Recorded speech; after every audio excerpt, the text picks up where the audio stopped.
Hello guys, नमस्ते है सबैलाई। फेरि पनि स्वागत छ तपाईँलाई आजको मेरो भ्लगमा हैन। आज चाहिँ मेरो अलि फुड भ्लग रहनेछ है। आज चाहिँ म यस्तो हाम्रो गाउँघरमा एउटा खानाको परिकार छ हैन। त्यो परिकार आज म बनाउँदैछु यहाँ है र तपाईँलाई बाँकी भिडियोमा देखाउने छु है। यहाँ चाहिँ अहिले म पिठो बनाउँदैछु है। पिठो बनाउँदैछु। यो चाहिँ पिठो है हाम्रो आजको।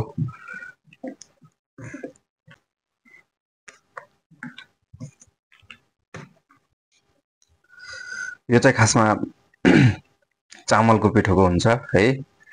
अब रेसिपी चाहिँ म लास्टमा भन्नेछु है यसको रेसिपी चाहिँ। अनि तपाईँकोतिर यसलाई के भन्छन् म बनाउँछु अहिले। तपाईँकोतिर चाहिँ यसलाई के भन्छन्, बनाउँछन् कि बनाउँदैनन् यस्तो है, त्यो चाहिँ कमेन्टमा लेख्नु होला। के भन्छन् तपाईँकोतिर यो परिकारलाई है। ल म यसको नाम पनि लास्टमा भन्नेछु। ओके, भिडियोको लास्टसम्म रहनु होला।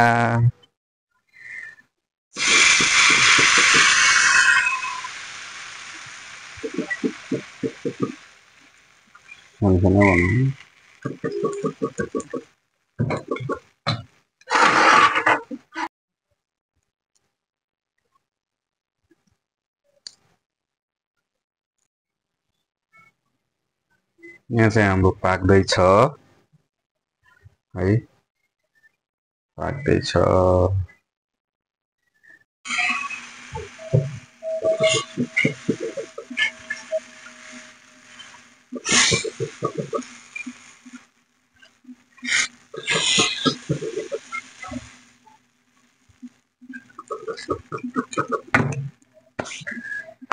यसरी अलिकति यो फर्काउनेवाला, यो चाहिँ पल्टाउनेवाला पन्या चाहिँ भएन। यो चाहिँ यस्तो भएको हुनाले चाहिँ अलिकति चाहिँ यो अलि फर्किन मानिरहेको छैन। अरू त ठिकै छ, राम्रो भइरहेछ।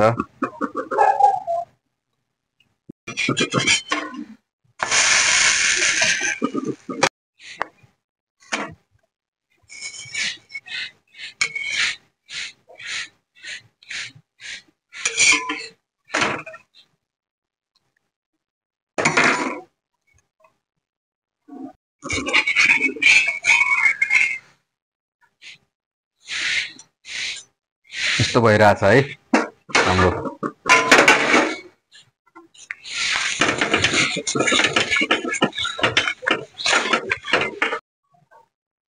पाक्दैछ यहाँ, यति पकाइसकेँ मैले, अझै यति बाँकी छ है।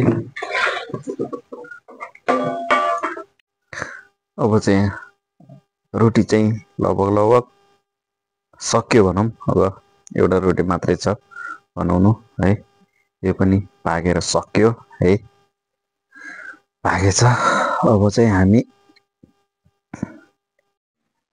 अब यसको रेसिपी चाहिँ चामलको पिठो चाहियो हैन। चामलको पिठो अलिकति मसिनो हुनु पर्यो।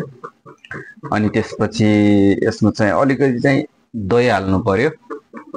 अनि 2 चम्मच जति अब घिउ हाल्नु पर्यो। अनि त्यसपछि अब गुलियो कतिको मन पर्छ त्यो अनुसारको, स्वाद अनुसारको चिनी हाल्नु पर्यो। अनि त्यसपछि चिनी हालेर हामीले चाहिँ त्यसलाई मस्त मिलाएर लगभग यो चाहिँ सेल हाल्ने जतिकै पिठो बनाउनु पर्छ है। यति यस्तै पिठो बनाउनु पर्छ, सेल हाल्ने जतिकै, सेलरोटी हाल्ने जतिकै पिठो बनाउनु पर्छ हैन। यो बनाएपछि हाम्रो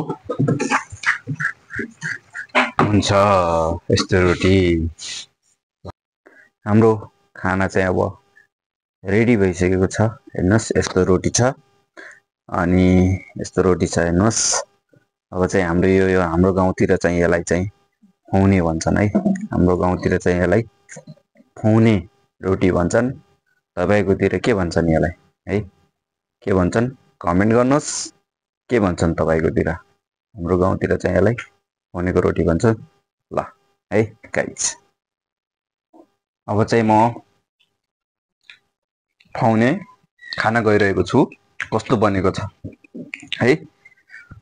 तपाईलाई भन्छु म कस्तो बनेको रहेछ भन्ने कुरा है।